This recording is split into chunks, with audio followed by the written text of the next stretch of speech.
Assalamualaikum warahmatullahi wabarakatuh. Waalaikumsalam warahmatullahi wabarakatuh.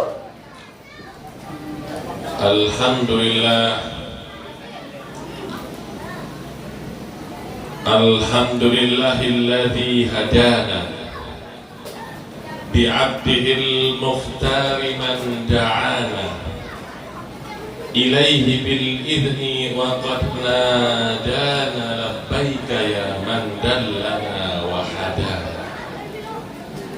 Shalla alaika Allahu bari'uka alladhi bika ya musyaffa'u khassana wa habana ma'a alikal adhari ma'adini sirrikal asma fahum sufunun najati himana. Ashhadu an la ilaha illallah wahdahu la syarika lah wa ashhadu anna sayyidana Muhammadan abduhu wa rasuluh. Allahumma salli wa sallim ala sayyidina Muhammadin miftahi babi rahmatillah adada ma fi ilmillah salatan wa salaman daimaini bidawami mulkillah wa ala alihi wa sahbihi wa man wala. Yang kami muliakan para guru, para habaib, para sesepuh dan tokoh masyarakat, wabil khusus takmir Masjid Al-Muhajirin Bang Anjar beserta jajarannya, grup Hadra Al-Habsyi dari Samba, khususnya Al-Habib Syekh Maula Khaleh, Bapak Kapolsek beserta jajarannya, atau mungkin dari TNI atau yang mewakili Bapak Kepala Desa, panitia penyelenggara Hari Besar Islam, para hadirin yang dirahmati oleh Allah Subhanahu wa ta'ala. Alhamdulillah, di malam ini Allah Subhanahu wa ta'ala mengumpulkan kita dalam satu majelis yang mulia, memperingati kelahiran manusia yang paling mulia. Dan kita hadir malam hari ini berharap mendapatkan rahmat dan anugerah yang maha mulia, sehingga Allah Subhanahu wa ta'ala tidak saja mengumpulkan kita malam hari ini di tempat yang mulia masjid, tapi di akhirat nanti Allah juga menempatkan kita di tempat yang mulia surganya. Amin Allahumma amin. Hadirin yang dirahmati oleh Allah Subhanahu wa ta'ala, kepada diri kita masing-masing, kira-kira malam hari ini kita menghadiri acara Maulid Nabi besar Muhammad sallallahu alaihi wasallam karena siapa? Apa yang mendorong hati kita untuk menghadiri perayaan Maulid Nabi besar Muhammad sallallahu alaihi wasallam? Coba tanyakan kembali, kenapa kita malam hari ini duduk bersama? Kenapa malam hari ini kita saling bertatap muka? Kita tidak hadir malam hari ini, tidak duduk bersama malam hari ini, kecuali satu baginda Nabi besar Muhammad sallallahu alaihi wasallam. Mudah-mudahan barakah daripada memperingati Maulid Nabi besar Muhammad sallallahu alaihi wasallam, yang sakit diangkat penyakitnya semua oleh Allah Subhanahu wa ta'ala. yang rezekinya sempit, mudah-mudahan rezekinya diluaskan oleh Allah dan dimudahkan rezekinya oleh Allah Subhanahu wa Ta'ala. Yang hadir malam hari ini tidak pulang kecuali semua dosanya diampuni oleh Allah. Dan nanti di akhirat tidak ada yang paling kita harapkan kecuali kita dipertemukan dengan manusia paling mulia Nabi Muhammad sallallahu alaihi wasallam. Hadirin yang dirahmati oleh Allah Subhanahu wa Ta'ala, kalau kehadiran kita malam hari ini karena cinta kepada Nabi Muhammad, duduknya kita malam hari ini karena Nabi Muhammad, pertemuan kita, perjumpaan kita malam hari ini karena cinta Nabi Muhammad, apakah ada batasan yang namanya cinta? Ada yang batasan cinta? Cinta itu tidak ada batasan.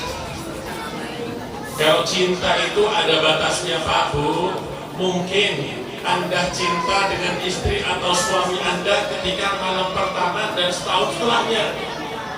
Setelah itu sudah hilang rasa cinta. Tapi cinta itu bukan sesuatu yang sementara, seperti bangunan yang ada di pinggir jalan kemudian dirobohkan. Cinta itu sirrullah fil qalb.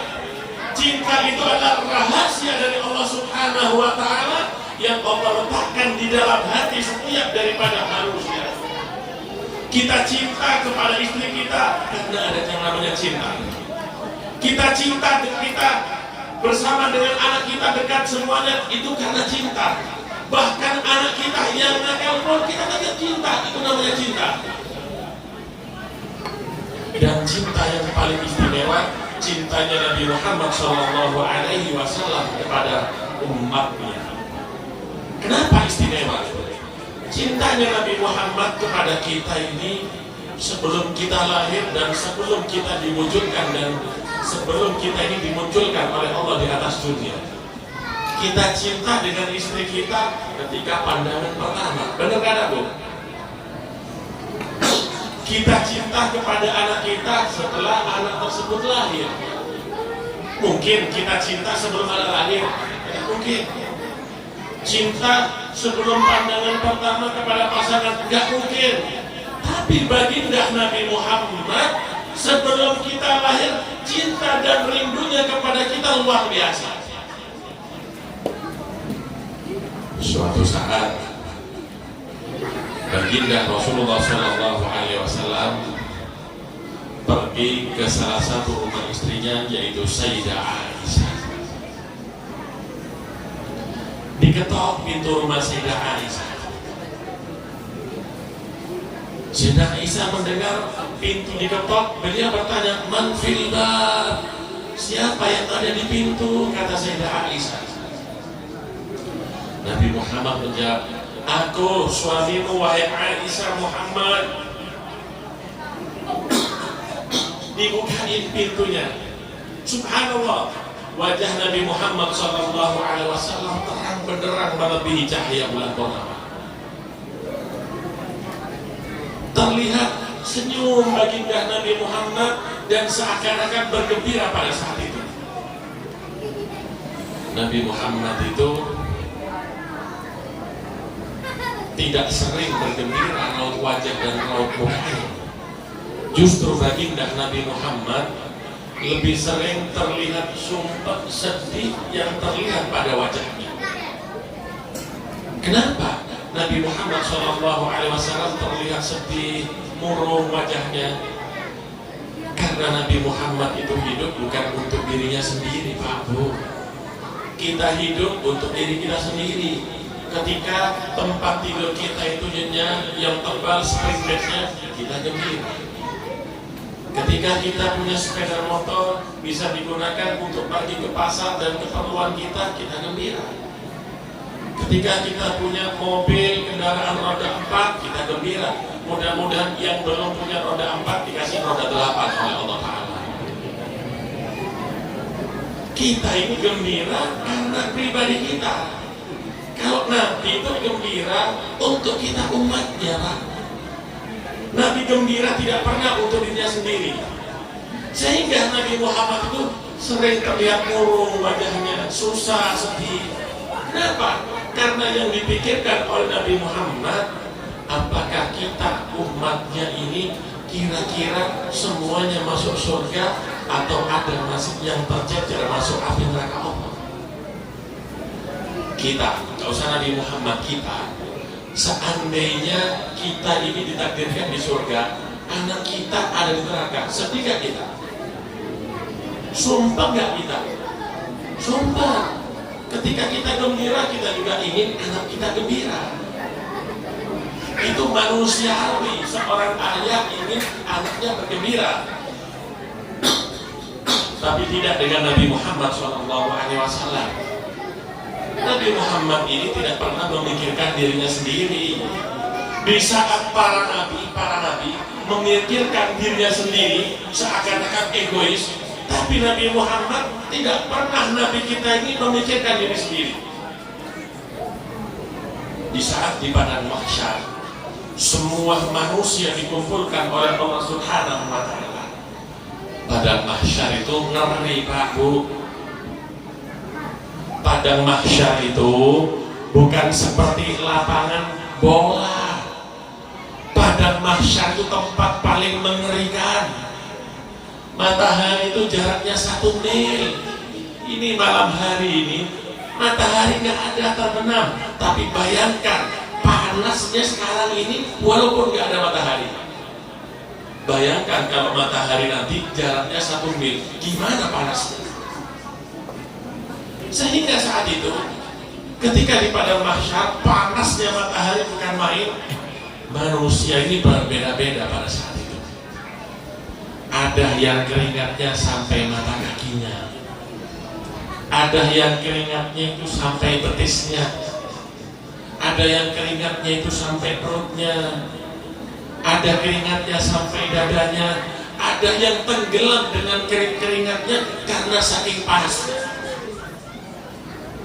Ngeri pada saat itu di padang mahsyar.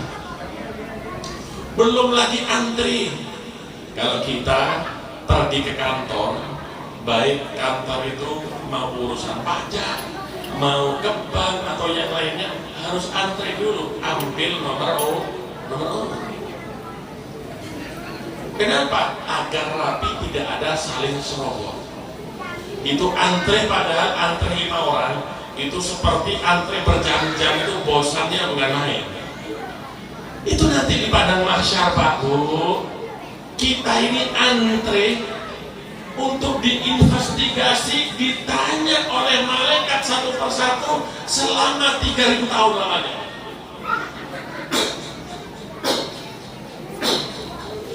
Kalau kita antri di dunia setengah jam aja sudah membosankan, di akhirat semua antri untuk diinvestigasi amal ibadahnya selama 3000 tahun lamanya.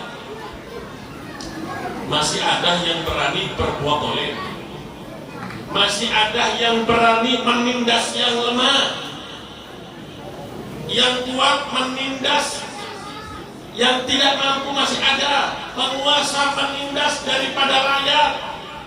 Siapapun yang berbuat dolim tanpa terkecuali anak siapapun dia, walaupun anak daripada para nabi, dia akan mendapatkan hisab yang berat di padang mahsyar nanti tanpa terkecuali.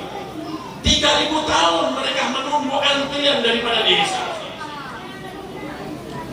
Saat itu semua orang-orang berlari menuju kepada Nabi Adam alaihi salatu wassalam. Mereka minta tolong kepada Nabi Adam. Wahai Nabi Adam, engkau adalah Abul Bashar, ayah daripada semua manusia di dunia. Tolonglah kami saat ini, anak-anak cucumu. Kami membutuhkan pertolongan Anda, wahai Nabi Adam. Mintakan syafaat kepada Allah. Apa jawaban Nabi Adam? Nafsi, nafsi. Diriku sendiri, aku masih belum tahu urusannya dengan Allah, apalagi urusan orang lain.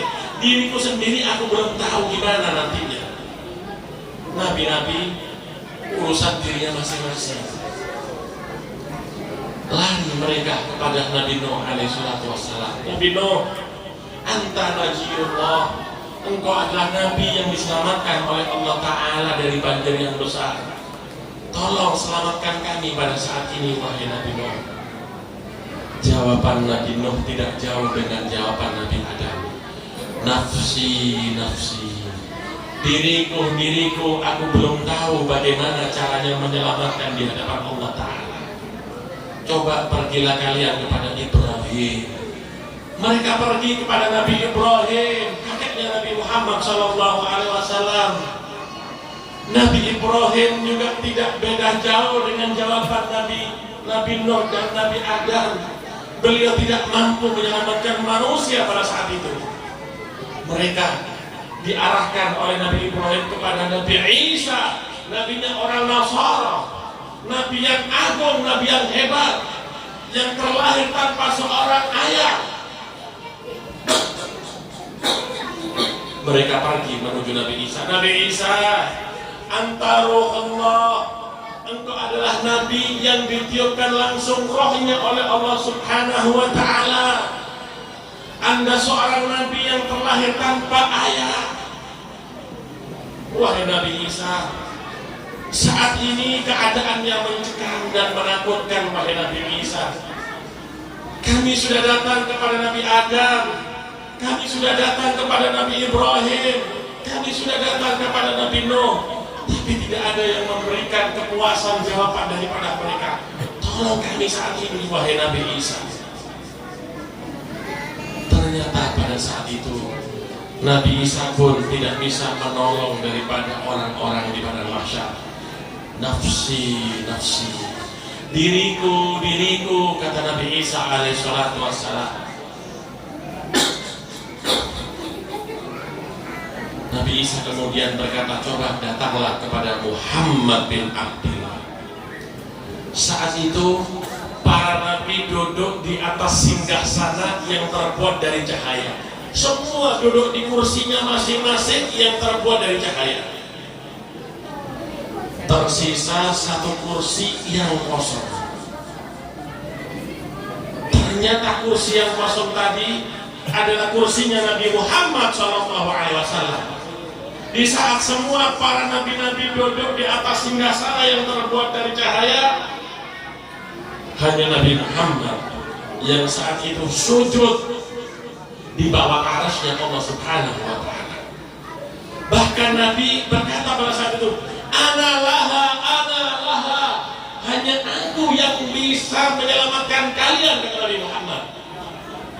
Mereka umatnya Nabi Musa, orang-orang Yahudi, umatnya Nabi Isa, orang-orang Nasara. Mereka juga minta tolong kepada Nabi Muhammad.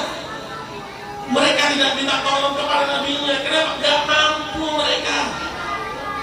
Walaupun orang Yahudi dan Nasara, mereka minta tolong kepada Nabi Muhammad SAW. Ketika sujud,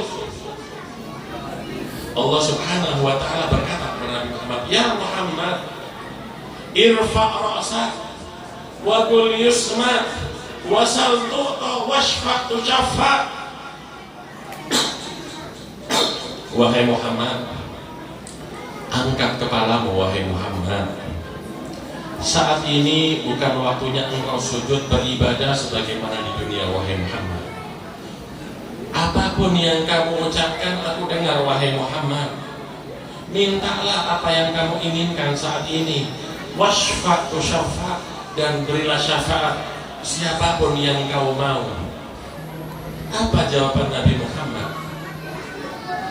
Ummati, ummati, ya Allah, selamatkan umatku ya Allah, selamatkan umatku ya Allah. Aku tidak minta pertolongan untuk putriku Fatimah, wala an ammati Atika, dan juga tidak minta pertolongan untuk bibiku Atika. Aku juga tidak minta pertolongan untuk pamanku Abbas ya Allah. Ummati, ummati, selamatkan umatku ya Allah. Sudah Sudah lahir kita saat itu dimintakan, belum lahir. Tapi Nabi Muhammad cintanya luar biasa dengan kita para hadirin, melebihi cintanya orang tua kepada anaknya. Cinta inilah yang membawa kita hadir di majelis peringatan Maulid Nabi besar Muhammad Shallallahu Alaihi Wasallam malam hari ini. Apakah cinta punya batas? Sebagaimana ulun katakan, nggak ada. Cinta itu tidak ada batasnya. Nggak ada batas yang namanya cinta. Begitu juga cinta kepada Nabi. Jangan cinta kepada Nabi itu seperti barang musiman, barang dagangan. Seperti bulan Ramadan. Aduh, kalau sudah datang bulan Ramadan, jualan kurma, jualan sarung, jualan baju takwa, jualan gamis. Kenapa?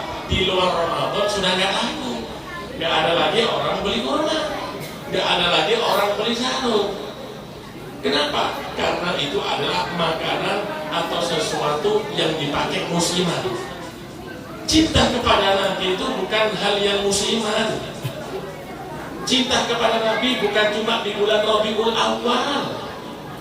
Cinta kepada Nabi bukan cuma di bulan Muharram. Cinta kepada Nabi bukan di bulan Rajab. Tapi cinta kepada Nabi Muhammad SAW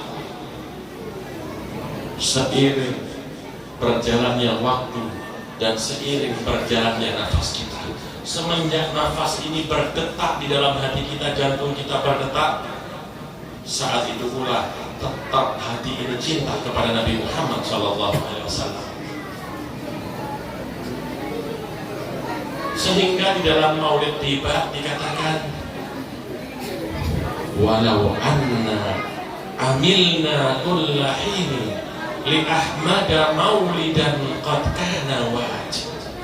Seandainya kita membuat perayaan Maulid Nabi kullahinin, setiap waktunya, bukan setiap bulan Rabiul Awal, setiap waktu, qad kana wajib, itu hukumnya wajib, kata pengarang Maulid tiba. Kenapa?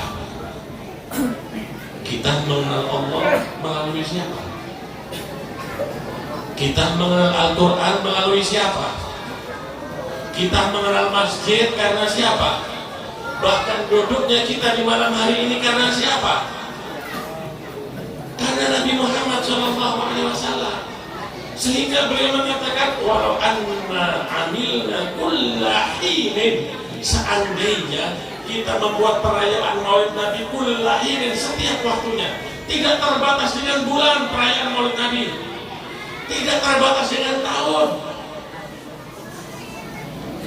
Hina itu apa sih waktunya? Apa sih waktunya hina itu?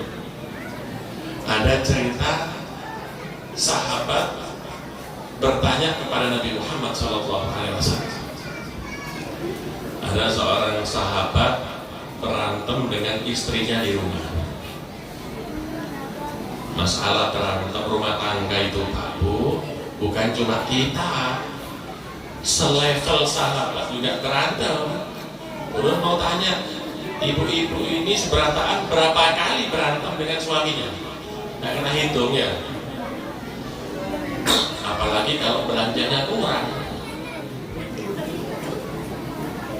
Terlebih-lebih melihat tetangganya yang perempuan pakai iPhone 17, waduh.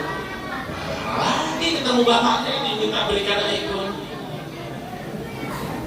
Belum lagi melihat teman perempuannya pakai abaya baru, pakai make up baru, skincare baru. Ini bisa berantem ini. Kadang-kadang suaminya nggak disapa, pura-pura nggak kenal dengan suaminya. Ya biasa, itu memang gaya lama itu Bu, bisa dipakai sepanjang masa. Tapi orang berantem itu biasa. Kenapa? Itu yang namanya dunia. Man yarkabil bahra la yakhsha minal gharabi. Kalau kita naik kapal laut, kadang-kadang ombak itu sedang, kadang ombak itu kecil, kadang ombaknya itu besar. Nggak mungkin lautan itu nggak ada ombaknya. Kita hidup berumah tangga ini ibaratnya mengarungi lautan atau samudra cinta.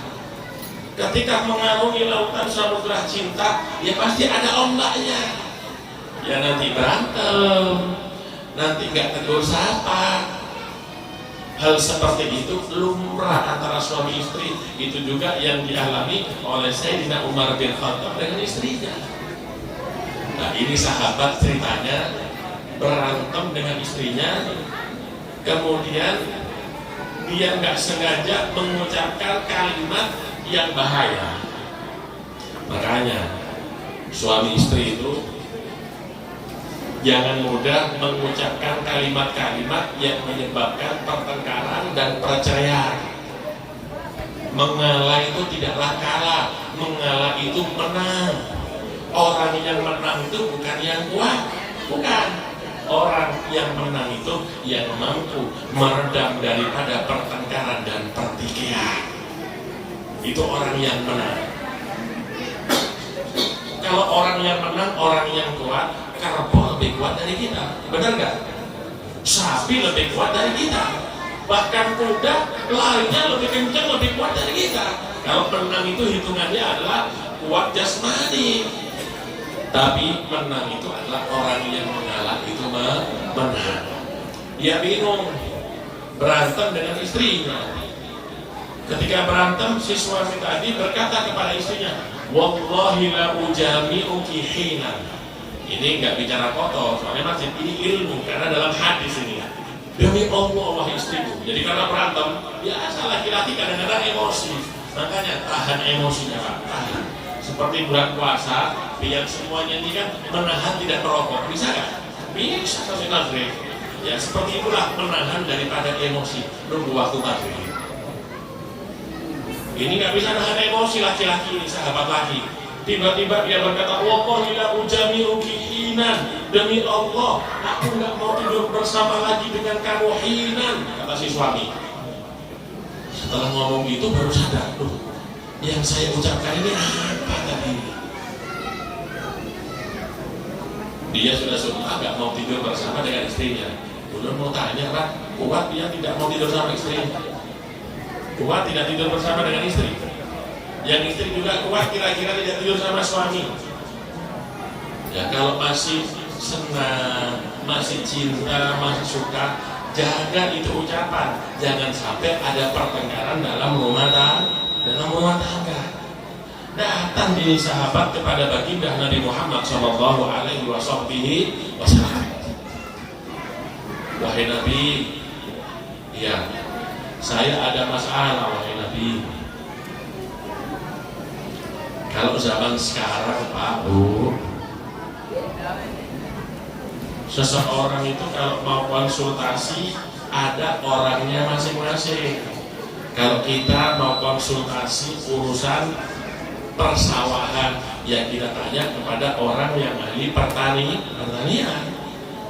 Kalau kita konsultasi masalah tambang, ya kita konsultasi dengan orang-orang yang ahli di bidangnya.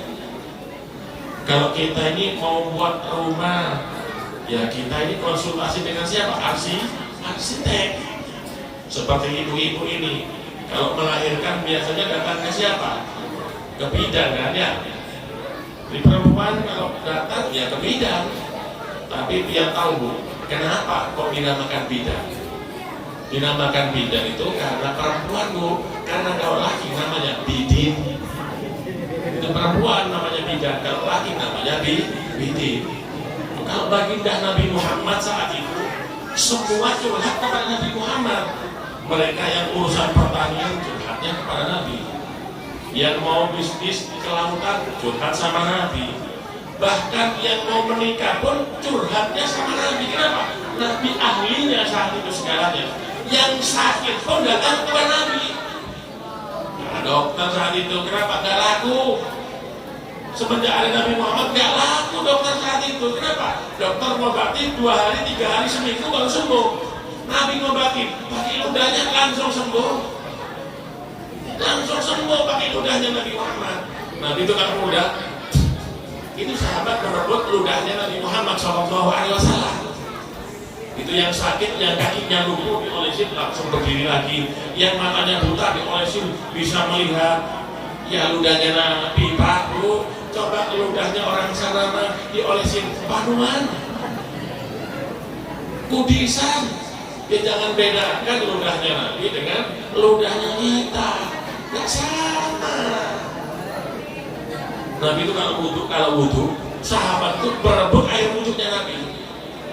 Sampai diriwayatkan dalam hadis, kadu ayat tatilu min athari wudu'in Nabi sallallahu alaihi wasallam. Sahabat itu hampir saling bunuh untuk berebut air wudhu bekasnya Nabi Muhammad. Berebut apa? Air wudhu. Kalau zaman sekarang hampir saling bunuh, kenapa? Berebut warisan antara kakak dan adik, antara bibi dan keponakan, antara paman dan keponakan. Saling bunuh gara-gara apa? Beda partai, beda golongan, beda pilihan. Itu zaman sekarang. Kalau sahabat saling bunuh itu urusannya urusan akhirat. Ingat-ingat Pak Boya, ingat-ingat selamanya. Kalau ada orang yang bertengkar, pasti itu urusan dunia. Urusan dunia. Kalau urusan akhirat gak akan bertengkar. Contoh, Ian punya tetangga, sholat duha 8 rakaat, sholat witir 11 rakaat, kalau malam tahajudnya 1000 rakaat. Kemudian Pian berantem dengan tetangga Pian karena ini. Gak mungkin. Urusan akhirat gak mungkin iri. Tapi kalau urusan dunia itu bertengkar 100%. Urusan warisan, tangannya diambil sedikit, dagangannya kalah dengan yang tetangganya. Kenapa berantem? Dunia itu sempit, sedangkan peminatnya ini sampai nggak cukup, nggak bisa masuk, peminatnya terlalu banyak. Akhirnya berebut dan bersenggolan, terjadi berantem. Sedangkan akhirat luas sekali, nggak ada berantem, siapapun semuanya masuk kalau mau ibadah surganya Allah Subhanahu wa Ta'ala. Mereka berantem untuk apa? Urusan air wudhu bekasnya Nabi Muhammad Sallallahu Alaihi Wasallam. Nabi itu kalau wudhu cuma satu genggam ini wudhunya Nabi. Kalau Nabi itu mandi 4 kali genggam ini. Kita kira-kira kalau wudhu berapa gayung? 15 sampai 20 gayung deh. Kalau mandi 50 sampai 100 gayung. Bedanya apa dengan Nabi? Nabi itu kulitnya halus dan lembut, sehingga kalau Nabi itu wudhu nggak perlu air banyak, sedikit pun itu sudah langsung bisa mengalir ke semuanya. Maaf, kulit kita ini seperti aspal jalan raya, kalau kena air langsung kering. Makanya ibu-ibu tiap malam mau tidur pakai skincare, bangun pagi pakai skincare lagi. Kalau Nabi nggak perlu, kenapa? Sudah lembut dan sudah halus kulitnya Nabi Muhammad Sallallahu Alaihi Wasallam. Ini sahabat tanya sama Nabi, iya, ada apa? Saya ada masalah Nabi. Masalah apa? Saya tadi berantem di rumah sama istri Nabi. Kemudian saya ini tiba-tiba mengucapkan sesuatu Nabi. Apa yang kamu ucapkan? Saya berkata seperti ini kepada istriku Nabi, wallahi la ujami'uki hina. Demi Allah, saya tidak mau tidur bersama dia hina.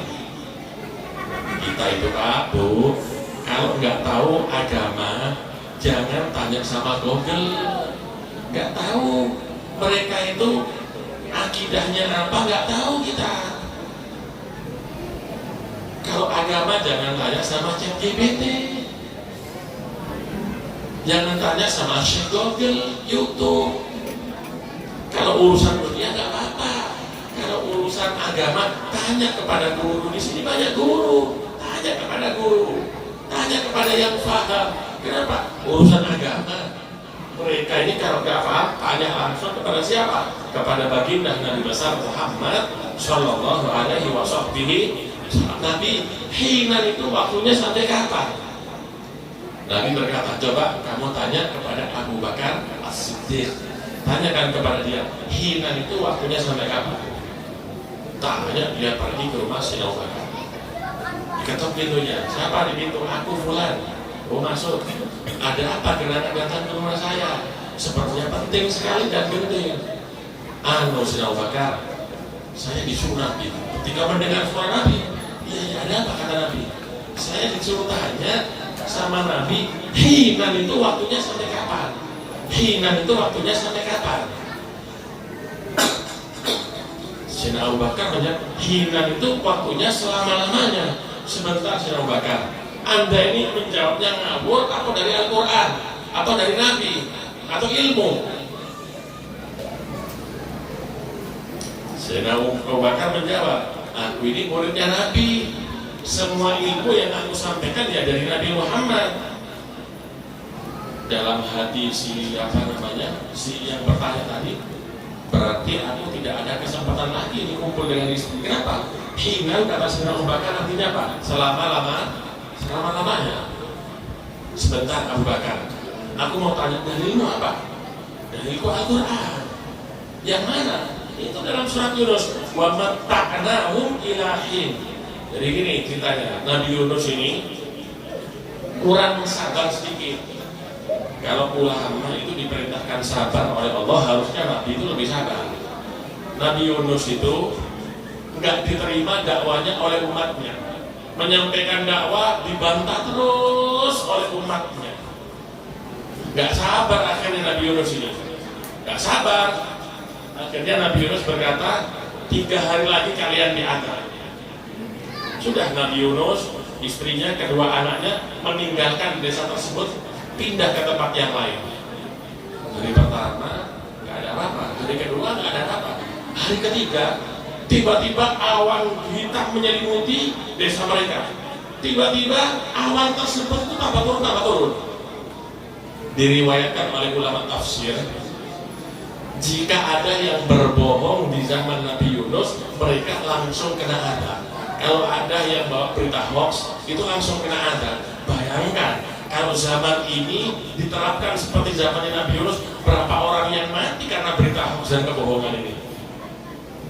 Tambah turun. Sore mau maghrib tambah turun. Akhirnya mereka berkumpul, mereka minta ampun kepada Allah. Ya Allah, minta ampun ya Allah, ampuni kami nggak nurut, kami tobat. Diangkat sudah balanya oleh Allah Subhanahu wa ta'ala. Nabi Yunus melihat dari jauh awan hitam yang sudah dekat tiba-tiba diangkat.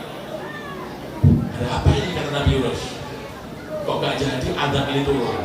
Oh mungkin mereka tobat. Sudah Nabi Yunus di pelabuhan nunggu kapal yang datang, kapal besar. Tiba-tiba ombaknya besar. Ombak besar tadi menyeret anaknya yang paling kecil, dibawa ke tengah sampai mati. Datang lagi ombak menyeret apa? Anak yang paling besar. Sudah menjauh Nabi Yunus sama istrinya ini dari pelabuhan. Subhanallah, ombak besar lagi datang mengambil istrinya. Kemudian di saat ini istri sampai mati. Ini pian ini Pak. Seandainya istri bapak, istri pian ini diambil oleh ombak, pian sedih, sumpah, apa gimana Pak? Jangan-jangan gembira ini, karena sudah punya yang dibidik ini. Sedih Nabi Yunus alaihissalatu wassalam. Akhirnya datang itu kapal tanker yang besar, kapal penumpang. Nabi Yunus akhirnya naik. Ketika naik, kapal itu ternyata apa? Goyang mau tenggelam. Kata nakodahnya, supirnya, ini harus ada yang dibuang salah satu penumpang. Saat itu mereka di laut lepas, kalau mereka dibuang, ya langsung ditangkap oleh ikan hiu, dihabisi sudah. Bukan ikan haruan, ikan hiu. Kalau ikan haruan, pian yang menghabisi. Urusan hidup dan mati, mereka tidak mau mengalah dengan Nabi Yunus, tidak bisa. Diundi aja namanya.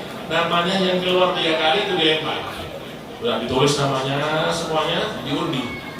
Diundi, keluar yang pertama dibuka namanya Nabi Yunus. Waduh, mungkin keliru ini alatnya. Diundi lagi. Keluar lagi yang kedua nama Nabi Yunus. Wah, masa ini nama nabinya harus dilempar? Ketiga kali dilempar, keluar nama Nabi Yunus lagi. Ya berarti harus dilempar. Nabi Yunus akhirnya dilempar. Ketika Nabi Yunus dilempar, Nabi Yunus dimakan ikan dong. ikan paus besar. Dibawa oleh ikan paus tadi ke dalam dasar lautan. Saat itu kata ulama tafsir, Nabi Yunus dalam 3 kegelapan. Gelapnya malam, gelapnya dasar laut, gelapnya perut ikan paus. Ketika di dalam perut ikan paus tadi, Nabi Yunus berzikir dengan zikirnya yang terkenal dalam Al-Quran. Nabi Yunus mengucapkan, La ilaha illa anta subhanaka inni kuntu minadh dhalimin. Kata malaikat Jibril, ya Allah, ini seperti suara Nabi Yunus bin Matta. Biasanya dari sebelah kanan ini suara ya Allah. Kok suaranya ini pindah dari tempat yang lain? Iya Jibril, aku uji itu Nabi Yunus. Aku berikan ujian karena dia tidak sabar dengan dakwahnya. Orang dakwah itu harus sabar. Kita ini perjalanan Pak, dari Palangga ke sini, kalau nggak sabar nggak sampai sini Pak. Akhirnya Nabi Yunus diselamatkan oleh Allah. Ikan paus itu seperti keracunan perutnya, tapi keracunan bukan karena makanan gratis, bukan. Mungkin kebanyakan makan lombok pedas. Akhirnya Nabi Yunus dilempar ke tanah yang kosong. Ketika dilempar ke tanah yang kosong, Allah Subhanahu wa ta'ala berkata kepada Nabi Yunus, "Famatta'nahu ilahin." Wahai Yunus, sekarang kamu ada di desa yang baru, kamu aku beri umat yang baru, dan aku Allah Subhanahu wa ta'ala akan memberikan kebahagiaan untukmu dan umatmu dan selama-lamanya. Ini dalilku, kata Sayyidina Abu Bakar. Kumpulan nih sahabat dengan wajah yang sumpah. Kenapa? Gak bisa lagi kumpul dengan istrinya. Nanti malam tidur sama siapa katanya? Pulang menemui Nabi Muhammad. Nabi tanya, kenapa kamu sedih dan murung? Iya Nabi. Kenapa? Radikal Abu Bakar. Loh, kok radikal bagaimana? Dia ini muridku. Fatwanya terlalu keras Nabi. Maksudnya tidak diberi kesempatan saya untuk bisa kembali dengan istri Nabi. Sabar, tanya kepada Umar bin Khattab. Pergi tanya kepada Umar bin Khattab dengan harapan dapat jawaban yang memuaskan. Sampai rumah Umar bin Khattab, diketok pintunya. Dan filbab, kata Umar, siapa di pintu? Aku Fulan bin Fulan, disuruh Nabi Muhammad. Terkejut Nabi yang mau dibukain. Kemudian tanya, ada apa? Aku sama Nabi disuruh tanya, hinan itu waktunya sampai kapan? Hinan itu waktunya 40 tahun. Kamu agak ringan dikit daripada Abu Bakar, Umar. Tapi umurku sekarang ini 30, Umar. Tambah 40, 70. Ya, rasanya sudah gak punya kekuatan lagi. Kecuali ya minum kuku bima ini. Sebentar wahai Umar, dalilmu mana? Kalau Abu Bakar dalilnya Quran, kamu? Oh iya Quran juga. Yang mana? Hal ata alal insani hinun minad dahri. Jadi manusia itu ketika diciptakan oleh Allah, tanahnya Nabi Adam ketika diciptakan oleh Allah, tanah untuk menciptakan Nabi Adam diletakkan di depan pintu surga 40 tahun lamanya. Hal ata alal insani hinun minad. Ini dalilnya. Ulang. Gimana jawabannya, kata Nabi? Ya jawabannya masih mending Nabi. Mending gimana?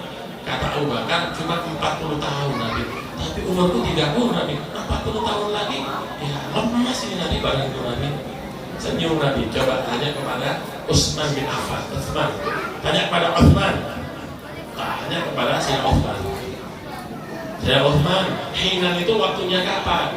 Hinan itu waktunya 1 tahun. Nah, 1 tahun saya pergi ke Malaysia jadi TKI, insya Allah pulang ketemu lagi istri saya ini. Kenapa? Saya terlanjur bersumpah itu Sayyidina Utsman. Sebentar Sayyidina Utsman, dalilmu apa? Ya sama seperti Sayyidina Abu Bakar dan Umar, Quran. Kan kita muridnya Nabi. Yang mana? Itu dalam Al-Quran. Tu'ti ukulaha kullahin. Kurma itu panennya setiap tahun sekali. Kullahin. Oh gembira dia, gembira, lari Nabi. Kenapa wajahmu gembira? Utsman jempol Nabi. Loh, kenapa? Yang lain juga jempol tadi itu. Bukan Nabi. Dia kasih solusi yang baik Nabi. Maksudnya cuma 1 tahun Nabi. Saya jadi TKI di Arab kuat dari pulang Nabi. Tertawa Nabi Muhammad. Tunggu-tunggu, jangan buru-buru. Coba pergi yang terakhir kepada Ali bin Abi Thalib, menantuku yang satunya. Ana Madinatul Ilmi wa Ali babuha. Aku ini kotanya ilmu kata Nabi. Ali itu pintunya. Coba datang kepada Ali. Datang kepada Sayyidina Ali tanya. Dia sudah agak berharap jawaban lagi. Kenapa? Sayyidina Utsman sudah 1 tahun ini paling enak ini. Datang kepada Sayyidina Ali. Sayyidina Ali, hinan itu waktunya kapan? Sampai tidak berharap jawaban. Dikira berat ini. Hinan itu waktunya sehari semalam. Loh, kok ada yang lebih ringan lagi nih? Kalau Utsman jempol 1, kamu jempol 10 Ali katanya. Sebentar, dari ilmu apa wahai Ali? Al-Quran dong, sama muridnya Nabi kita ini. Yang mana? Fasubhanallah hina tumsun wa hina tusbihun.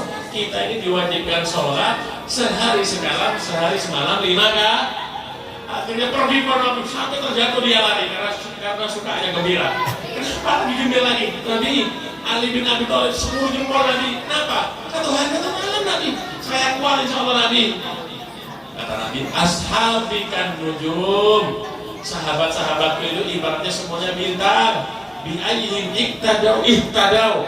Siapa yang kalian ikuti, kalian akan mendapatkan petunjuk. Dari cerita sahabat ini, hinan acara maulid ini memang di bulan Rabiul Awal istimewa. Kenapa? Di hari kelahirannya Nabi Muhammad. Seandainya tidak bisa membuat acara di bulan maulid, bulan apapun dan hari apapun sama. Walau anna amilna kullahi ini dalilnya. Kapanpun kita membaca maulid, gak usah jauh-jauh ya. Kita di sana mang ini kalau ada acara akikah baca apa? Hafsiar atau kada? Baca maulid. Padahal nanti di bulan Rabiul Awal. Kalau ada acara-acara lain baca apa kita di sini? Ya baca maulid lagi. Padahal Nabi lahir di bulan apa? Rabiul. Jadi untuk merayakan maulid Nabi Muhammad gak ada batasnya yang namanya cinta. Cinta itu gak terbatas. Seperti lautan, kita ambil airnya tiap hari 100 ember, gak bakal habis. Itu namanya cinta. Terlebih-lebih cinta kepada Nabi Muhammad SAW. Pertanyaannya, kenapa Nabi itu diperingati hari lahirnya? Sedangkan selain Nabi seperti kita yang diperingati apa? Hari kematiannya. Ada 7 hari ya, 40 hari, 100 hari, 1000 hari, 1 tahun. Kok beda? Biar pernah dengar kan? Di Google cari sudah atau di mana-mana. Pernah ada nggak? Haulnya Nabi Adam ada? 100 harinya Nabi Ibrahim ada? 1000 harinya Nabi Isa? Masih hidup Nabi Isa belum mati. Kok Nabi Isa masih hidup? Ya mana ada 1000 harinya? Nggak ada. Pernah tahu 1000 harinya Nabi Muhammad? 1 tahunnya hal yang nggak ada. Yang ada mau. Karena Nabi Muhammad itu yang ditunggu adalah kelahirannya yang ditunggu. Siapa yang menegaskan? Allah Ta'ala sendiri yang menegaskan dalam Al-Quran. Alladzina atainahumul kitab ya'rifunahu kama ya'rifuna abna'ahum wa inna fariqam minhum la yaktumunal haq wa hum ya'lamun. Langsung dalil dari Allah Ta'ala kalau Nabi Muhammad memang ditunggu hari kelahirannya. Alladzina atainahumul kitab, mereka orang Yahudi dan orang-orang Nasara, ya'rifunahu kama ya'rifuna abna'ahum, mereka itu tahu dengan lahirnya Nabi Muhammad sebagaimana mereka mengetahui anaknya sendiri. Siapa yang berkata? Allah Ta'ala. Mungkin Allah Ta'ala berbohong? Mungkin Allah Subhanahu wa Ta'ala ini gak jujur? Gak mungkin. Wa inna fariqam minhum, ternyata yang membuat orang Nasara dan Yahudi sampai detik ini tidak beriman, ulama-ulama mereka saat itu sengaja menyembunyikan kelahiran Nabi Muhammad. Tahu penyebabnya? Uang. Dulu orang-orang Yahudi dan Nasrani, ulama mereka itu nggak boleh kerja, fokus untuk mengajar, fokus ada di masjid, fokus untuk membimbing umat, sehingga penghidupan mereka itu diberi oleh umatnya. Ketika mereka tahu akan dilahirkan Nabi Muhammad, yang pastinya semua harus beriman dengan Nabi Muhammad dan ikut dengan Nabi Muhammad, ketakutan di ulama mereka, ulama Yahudi dan Nasrani. Takut apa? Takut nggak dapat lagi pemasukan dari siapa? Dari umatnya. Sehingga kedatangan Nabi Muhammad sengaja ditutup-tutupi oleh mereka sampai detik ini. Akhirnya mereka tidak tahu siapa itu Nabi Muhammad Sallallahu Alaihi Wasallam. Tahu mereka dengan kedatangan Nabi Muhammad. Bahkan Al-Imam Ibn Katsir menceritakan orang-orang Yahudi Bani Quraisy itu dulu di kota Madinah, mereka itu setiap minggu berkumpul seperti ini. Ulama mereka berdiri satu menceritakan bagaimana sifatnya Nabi, akhlaknya Nabi, ilmunya Nabi, tempat hijrahnya Nabi. Itu diajarkan seperti ini tiap minggu. Diajarkan tiap ini kepada orang Yahudi. Bahkan anak kecil mereka itu diajarkan juga, dikenalkan siapa Nabi Muhammad. Tapi ketika tahu Nabi Muhammad itu berasal dari bangsa Arab, yang mana mereka berharap Nabi daripada Bani Yahudi, orang-orang Yahudi, disitulah mereka ini apa? Benci dengan Nabi Muhammad, dan sampai sekarang benci dengan orang-orang Arab. Bencinya Yahudi dan Nasrani karena ini. Artinya mereka itu sebenarnya tahu dengan kedatangan Nabi Muhammad Sallallahu Alaihi Wasallam. Tahu mereka, bukan nggak tahu dengan kedatangan Nabi Muhammad. Bahkan di malam kelahiran Nabi Muhammad itu ada satu bintang yang tidak pernah muncul sebelum dan sesudah Nabi Muhammad lahir, sampai dikenal bintang tersebut dengan nama Najmu Ahmad, bintang Ahmad. Itu bintang hanya terbit di saat malam kelahiran Nabi Muhammad, besoknya nggak ada lagi sudah. Artinya mereka semua tahu siapa itu Nabi Muhammad Sallallahu Alaihi Wasallam. Tahu mereka dengan kedatangan Nabi Muhammad. Sampai Sayyidina Umar bin Khattab itu bertanya kepada Abdullah bin Salam. Abdullah bin Salam ini pakar kitab Taurat dan pakar kitab Injil. Kalau zaman sekarang ini ibaratnya profesor. Profesor itu sulit mau ditipu dengan yang palsu-palsu, nggak bisa. Nggak bisa mau ditipu dengan yang palsu-palsu, nggak bisa. Pointer profesor itu teliti. Sayyidina Umar bertanya kepada Abdullah bin Salam, ya benar Salam, ata'rifu Muhammadan kama ta'rifu ibnak? Wahai Abdullah bin Salam, apakah engkau mengenal Nabi Muhammad sebagaimana mengenal anakmu sendiri? Dijawab oleh Ibnu Salam, bala fa'akta, iya. Bahkan aku lebih mengenal Muhammad lebih banyak daripada aku mengenal anakku sendiri. Bagaimana tidak? Ba'athallahu aminahu fi sama'ih ila aminihi fi ardihi binaqih. Bagaimana tidak? Allah mengutus malaikat Jibril untuk mengabarkan kepada setiap nabi di zamannya, kalau mereka hidup mendapatkan Nabi Muhammad harus beriman kepada Nabi Muhammad. Tahu mereka dengan kedatangan Nabi Muhammad, kata Abdullah bin Salam. Kenapa? Sudah ada dalam Taurat dan yang ada ayat tentang kedatangan Nabi Muhammad itu yang disobir oleh mereka, yang diluar oleh mereka. Kenapa? Biar agar supaya mereka tidak tahu dengan siapa itu Nabi Muhammad Sallallahu Alaihi Wasallam. Pak, Bu, kalau seandainya pian dapat rezeki, kemudian beli rumah yang besar seperti rumahnya Tuan Takut, seneng kada? Kalau rumah besar seperti rumahnya Tuan Takut, sehat pian dulu. Kenapa? Rumahnya Tuan Takut itu kan rumahnya orang India. Orang India kan suka joget terus mereka di rumah. Tapi sehat olahraga nanti ya. Biar kalau punya uang, kemudian bisa membeli mobil Alphard. Suka kada? Buka be, kenapa? Mendapat rezeki dari Allah Subhanahu Wa Taala. Tapi kelahiran Nabi Muhammad itu hadiah terbesar yang Allah Subhanahu Wa Taala berikan kepada umatnya. Qul bi fadlillahi wa bi rahmatihi fabidzalika falyafrahu huwa khairum mimma yajma'un. Katakan wahai Muhammad, dengan anugerah dariku yaitu iman, wa rahmatihi, dan dengan rahmatku yaitu kamu wahai Muhammad. Kenapa? Allah berfirman dalam ayat yang lain, wa ma arsalnaka illa rahmatan lil alamin. Kami tidak mengutusmu wahai Muhammad kecuali rahmat untuk alam semesta.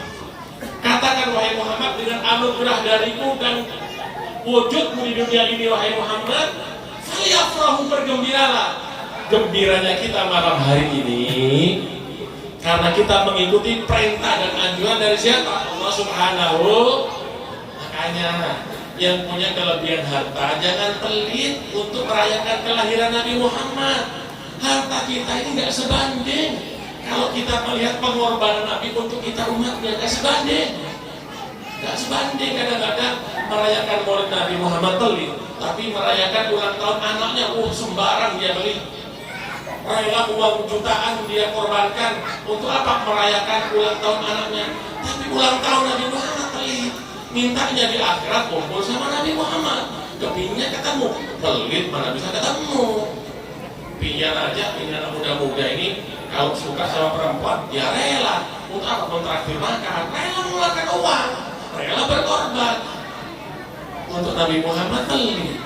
Padahal yang kita keluarkan untuk Nabi Muhammad ini akan dibalas ribuan kali lipat oleh Allah Subhanahu wa Ta'ala.